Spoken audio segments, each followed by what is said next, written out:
So I'm Native American, born and raised in Phoenix, Arizona.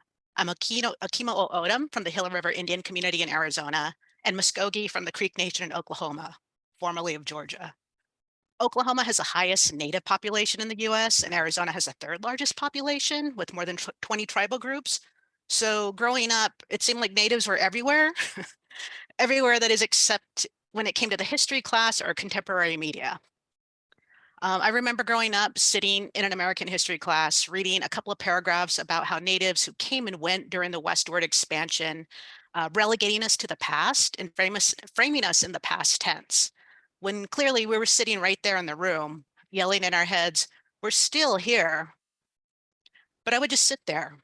And during those history lessons and how the Indians lost or foolishly gave up their land for pennies or beads, or how they couldn't defend themselves against the mighty US military, who wants to be associated with that? Defeat, loss, weakness. It was just painful. I would just sit there waiting for the moment to pass. The textbooks didn't reflect what I saw around me, and I found my sense of belonging in the politics of the punk rock scene and do-it-yourself communities. When I finally came across a people's history of the United States, that first chapter, Columbus, the Indians, and Human Progress, had such a profound impact on how I saw myself in the world.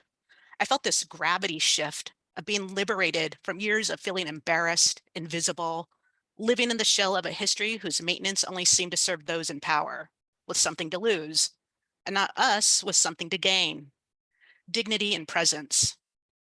Zinn had given space to people and voices that no one else had in my education, and that was really inspiring. Instead of minimizing Indigenous lives and desires, he amplified them. Reading people's history, I felt like all of a sudden a filter had been taken off the camera and the world became much brighter, crisper, and more immediate. That disparity between knowing what I knew and lived and what was being taught, and then wanting to find my own voice, led me to study stories of struggle and resistance as an undergrad. I then spent 20 years at nonprofit organizations that amplified the voices, the communities, and the histories that are hidden, missing, marginalized, and silenced, be it in the mass media, curriculum, or history books. Most recently, I was one of the founding members of the Zinn Education Project. So in the last decade, there's been this surge of digital research projects that I wanted to be a part of. 4 years ago, I got a Master's of Library and Information Science degree, specializing in archives and digital curation. This allows me to dig deeper into the historical records and bring these stories to light through digital methods while attending to the humanity and dignity within these records. This is what I do as a digital scholarship librarian with the Center for Black Digital Research. Mm. Wonderful. Wow. Incredible work. I just had another question for you. In your deep dive into the archives, what are a couple of your favorite pieces that you've come across? There are many. However, this past July, I got to spend a week going through the letters in the Zinn archives at Tamiment Library, and the warmth and the appreciation that comes in those letters written to Zinn was touching, and it was familiar. These people felt seen. Zinn had acknowledged their experience with compassion. I also love how his warmth, humor, and compassion draws people who run across so many segments of the population, and how he was a connector of people. He connected people to have the opportunities to tell their stories with those who could amplify them. So in this first slide we have queued up. Here's a letter from Patricia Marks at WNYC Radio, in which she comments on Howard's and his wife Rosalind's warmth. She writes, it was such a delight meeting you and Rosalind. Somehow you two affirm everything fine that one hopes to live by, just by what you are and do and say, and how you listen. You know, you're like the sunlight. And then on the next slide, she thanks Zinn for suggesting Fannie Lou Hamer and Jen Foreman to be interviewed. She writes, and I was fortunate enough to get a hold of Mrs. Fannie Hamer. How right you were. She was absolutely magnificent. It was a very moving interview, I think, and the experience of meeting someone so courageous and filled with love and good faith is unforgettable. I told her that you had recommended her as the best possible person to talk, and had spoken so warmly of her. I think that she was very pleased by that. The other thing that I love seeing is some of the foreshadowing to writing a people's history.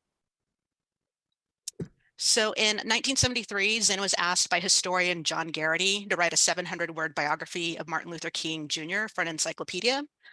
Zinn was given a draft sketch seen on this slide. And then on the next slide, you see how he is revising it and places King within a movement and describing his leadership with a sense of action. So on this document here, in the first example, first of all, he corrects King's birth year from 1924 to 1929. Instead of describing King as a reformer, Zinn jots down active descriptors: agitator, activist, Black leader there at the top. He edits the passage that King took charge of the Montgomery bus boycott and changed it to he was asked to lead the Montgomery bus boycott by the association who was organizing it. Then there's just a firm no next to the supposed reason for the boycott.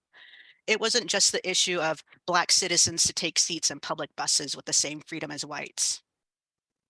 And then finally, on the next slide, the shift of language in which King ordered a march to King led a march. It's just a different sensibility and places King in a movement of people.